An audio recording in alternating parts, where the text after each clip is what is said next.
Tonight, we take you inside the warplanes and submarines that fired on Iran's nuclear facilities, the largest B-2 strike in U.S. history.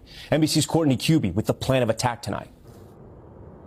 Tonight, new details about Operation Midnight Hammer. Just after midnight Saturday morning, a group of U.S. Air Force stealth B-2 bombers took off from Whiteman Air Force Base under the cover of darkness.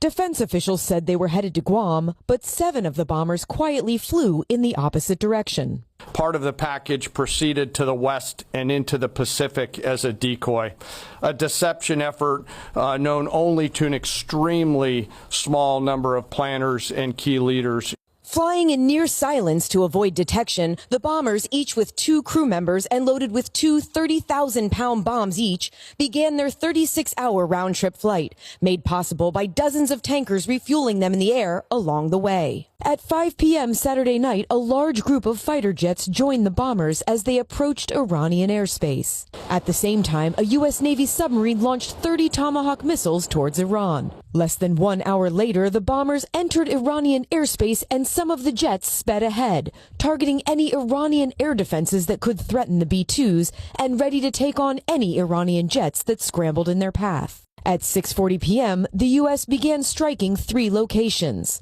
dropping 14 massive ordnance penetrators known as bunker busters on Fordo and Natanz, just as Tomahawk missiles crashed down on a 3rd site at Isfahan.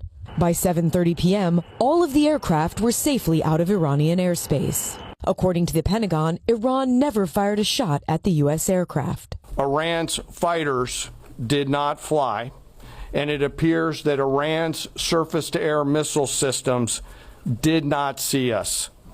Throughout the mission, we retained the element of surprise. The B-2 bomber, the only aircraft in the world that can deploy the massive bomb, this marked the largest B-2 strike in history. A historic mission cloaked in secrecy.